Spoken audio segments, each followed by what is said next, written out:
Olá, alunos do curso de Gestão, Tecnologia e Gestão Pública da Univesp, professor Celso Aleixo, da disciplina Gestão Financeira e Orçamentária.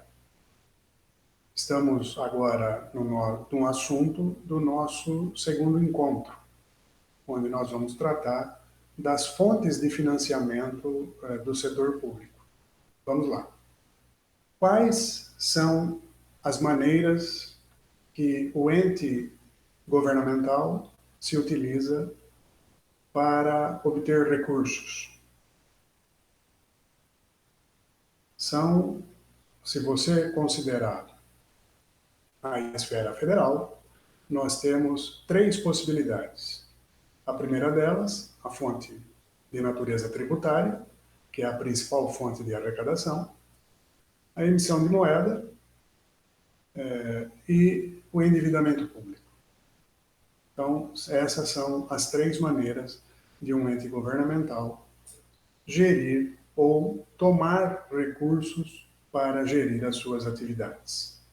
Vamos exemplificar cada uma delas. A arrecadação tributária é a principal fonte de recursos,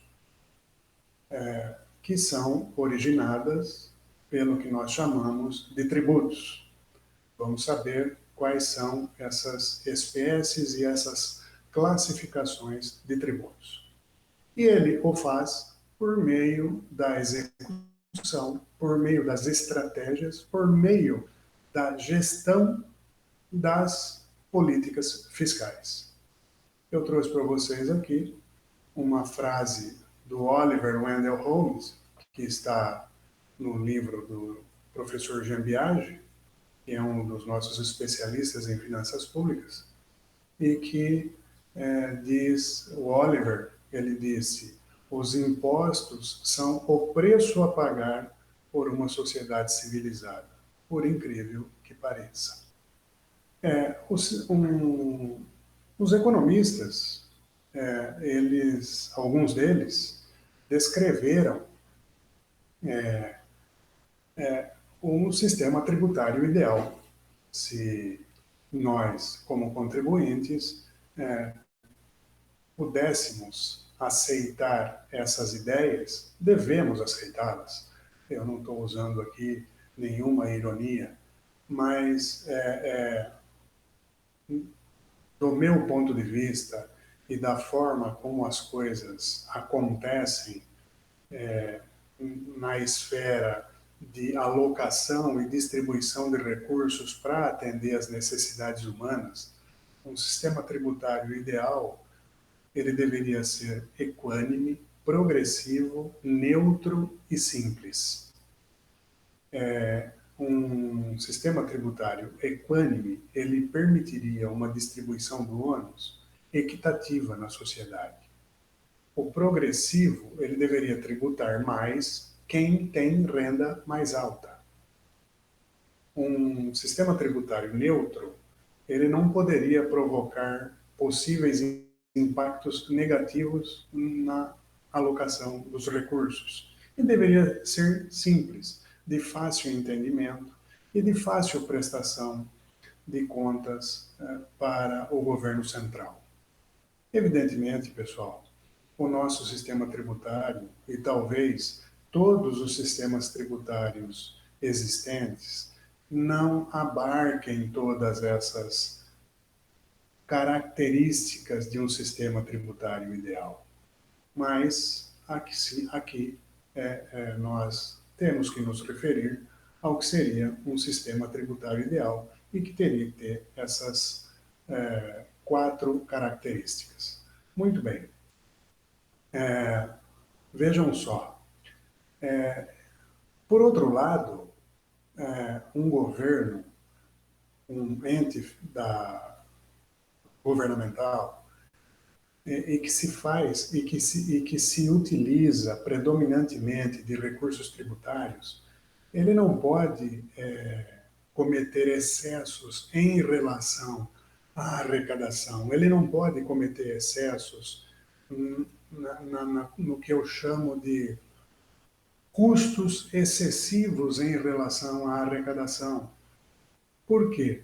Porque todo o sistema de arrecadação de qualquer espécie, ele tem um ponto de inflexão.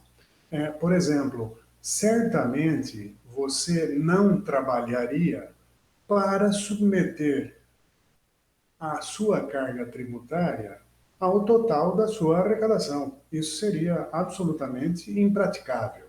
Então, toda a carga tributária ela tem um ponto de inflexão.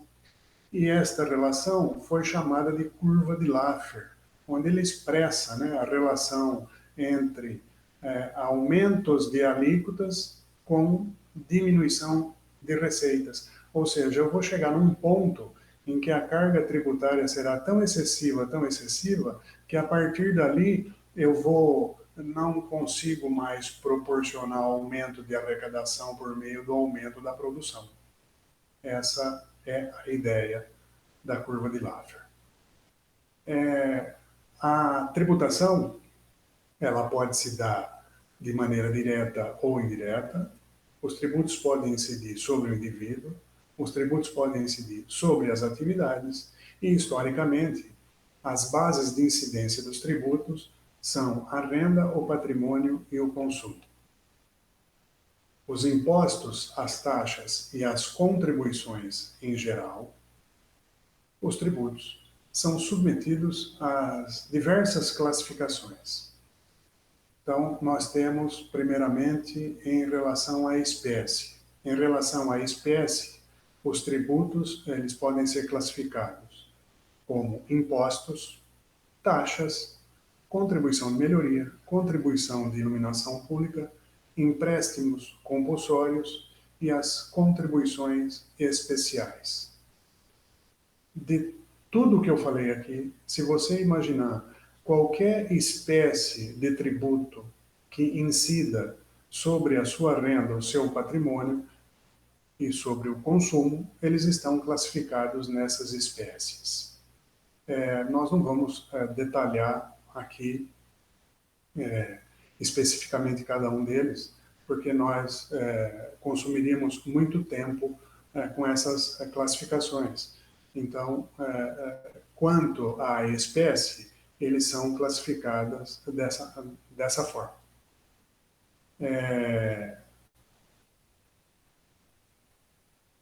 Depois, nós temos a classificação quanto à competência tributária. Aqui mais fácil, né? Os tributos são de competência federal, estadual e municipal. Nós temos a classificação quanto à vinculação do produto da arrecadação. A arrecadação ele pode ser de tributos vinculados e não vinculados.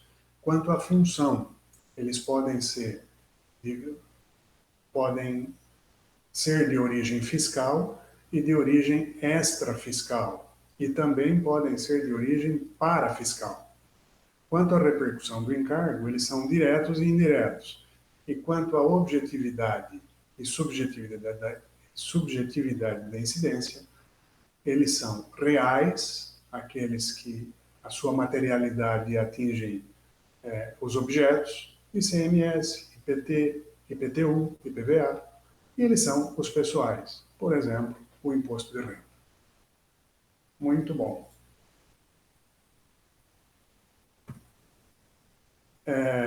Assim, nós vencemos,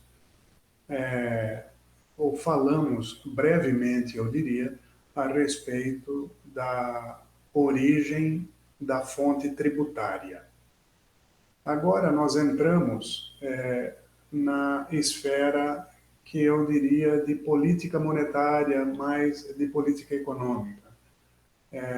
Quem é que é o responsável pela emissão de moeda no Brasil? A Casa da Moeda, mas a Casa da Moeda ela está vinculada a alguém. O Banco Central ele é o órgão responsável pela execução da política monetária e cambial do país. E tem como objetivo regular o montante de moeda, de crédito, a taxa de juros.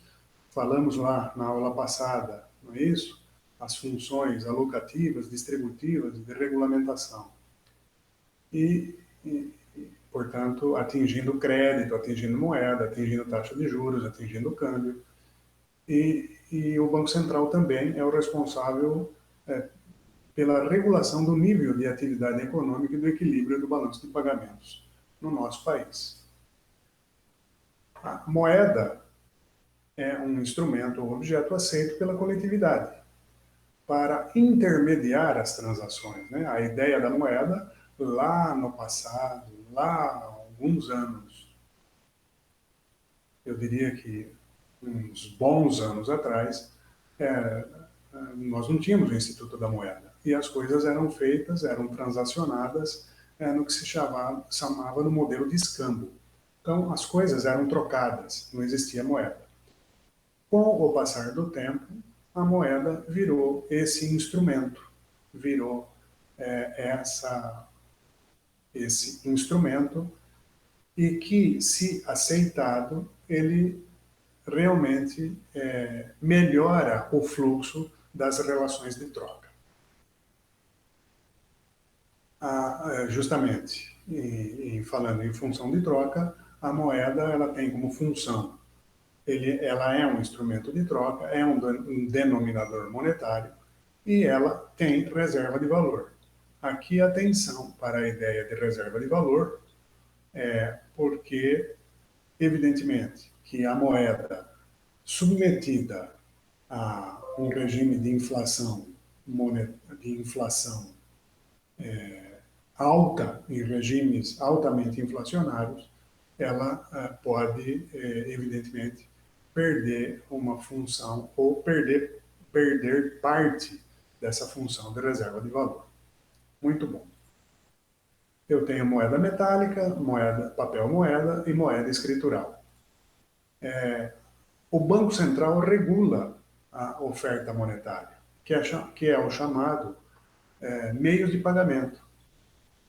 Eles constituem o total de moeda à disposição do setor privado, não bancário, de liquidez imediata e que seja para servir de transações imediatas, né?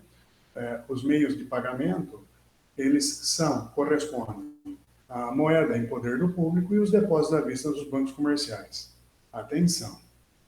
É a moeda que não está rendendo juros. Então, os meios de pagamento, nos meios de pagamento não estão compostos o dinheiro que você tem aplicado no banco. Quando nós falamos de aumento de empréstimos ao setor privado, você está criando moeda. Quando você resgata um empréstimo do banco, você está destruindo moeda. E quando você faz um saque de um cheque no banco, não há nem criação e nem destruição de moeda. Essa é a ideia. Vejam só, como eu disse anteriormente, o saldo do seu cheque, o saldo que permitiu o saque do seu cheque no banco, não está em aplicação financeira, né? Ele está na sua conta corrente. Um outro componente que afeta as relações de troca e, portanto, pode interferir na disponibilidade dos meios de pagamento por parte do ente federativo são os juros, que ele é realmente aquilo que remunera o seu capital. Os juros, ele é entendido como um fator que pode antecipar ou retardar o seu consumo de bens. E a demanda de moeda, ela depende do nível da renda do público e das taxas de juros praticadas. Se eu tenho ainda a necessidade de se fazer um investimento, eu não tenho capital para isso, eu vou fazer um exame das condições mercadológicas para saber se as taxas de juros que são praticadas estão adequadas ao meu projeto. Tá tá certo? Se você, contrariamente, tem necessidade de tomar emprestado algum recurso, você vai ao banco e examina as taxas de juros. Se elas forem elevadas, muito provavelmente você estará recebendo um incentivo a não praticar esse empréstimo. Esta é a noção que nós devemos ter a respeito da atuação da taxa de juros no mercado financeiro e naquilo que ele reflete na nossa atuação como agente econômico. Agora, falando um pouquinho da dívida pública, as taxas de juros, consequentemente, elas afetam no custo da rolagem da dívida, não é isso?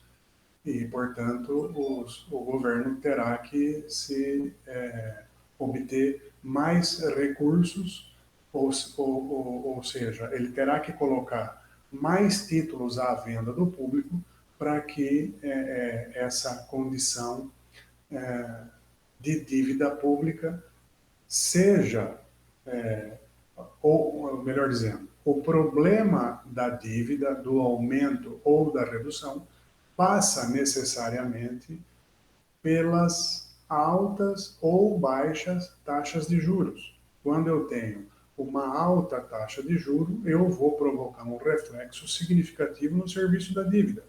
Se eu tenho uma redução dessas taxas, eu tenho uma facilidade para enfrentar problemas em relação ao serviço da dívida. Uma discussão que esteve muito presente esses dias foi a atuação do Banco Central em relação a explorar os negócios de títulos públicos no mercado secundário. A Constituição, ela proíbe o Banco Central de negociar títulos do Tesouro. E é por isso que, recentemente, em razão desta crise que estamos passando, estão pensando na possibilidade de que agora, temporariamente, esta proibição seja liberada. Em se tratando de dívida pública, eu tenho a dívida passiva, que é o total das dívidas contraídas pela União, pelos Estados, pelo Distrito Federal e os municípios, perante as instituições financeiras internas, internacionais, multilaterais e as pessoas físicas. A dívida passiva, ela divide-se em dívida flutuante e dívida fundada. A dívida consolidada, ela é a somatória dessas duas dívidas e é um conceito que veio trazido pelo artigo 29 da Lei de Responsabilidade Fiscal. Nós vamos ver isso mais à frente em detalhes. A dívida mobiliária é a dívida pública representada por títulos públicos emitidos pela União. O estoque da dívida é um conceito econômico. E, falando em lei de responsabilidade fiscal, nós temos o que se resolveu denominar de regra de ouro, né? Que é justamente o impedimento que traz a lei de responsabilidade fiscal para que os agentes não financiem as despesas correntes. Eu não posso tomar emprestado, qualquer agente não pode tomar emprestado de qualquer instituição financeira para que isso seja financiando as despesas correntes. Eu só posso emprestar, fazer operações de crédito para operações de despesas de capital e não de despesa corrente. E os títulos públicos federais, que dão lastro ao que se chama de dívida mobiliária, são instrumentos financeiros de renda fixa. Não é? Você já ouviu falar de aplicações no Tesouro Direto? Se você já ouviu falar nessas aplicações, certamente você já ouviu, você está lastreado em títulos públicos federais, ou em letras do Tesouro Nacional, ou em letras financeiras, ou em notas do Tesouro Nacional. Para falar especificamente dessa questão, eu gostaria de mostrar para vocês uma pesquisa que nós fizemos agora, recentemente. Vejam o estoque da dívida pública, dado publicado pelo Banco Central do Brasil em fevereiro de 2020, agora recentemente, e que tanto incomoda a sociedade. Este número, ele é um número que nós estamos vendo diariamente na imprensa, especialmente agora em razão desses grandes problemas que nós estamos tendo e que é a preocupação de todos que lidam com a gestão da dívida pública. Como eu disse lá, como eu apontei lá, dívida pública mobiliária federal interna, letras do Tesouro, letras financeiras, letras do Tesouro, notas do Tesouro, Série B, Série C, Série F, dívida securitizada, dívida da dívida agrária e demais dívida e a dívida externa, no montante de 4 trilhões 281 bilhões. Este é o número da nossa dívida para até fevereiro de 2020. E nos planos da equipe econômica, eles estão trabalhando com uma dívida pública financeira no valor mínimo de 4 trilhões e meio e máximo de 4 trilhões e 700. Isto é o que está no plano de governo até fevereiro de 2020. Então, com isso, nós fizemos a apresentação do nosso segundo conteúdo da disciplina Gestão Financeira e Orçamentária. Até o nosso próximo encontro com o conteúdo da terceira aula. Até lá!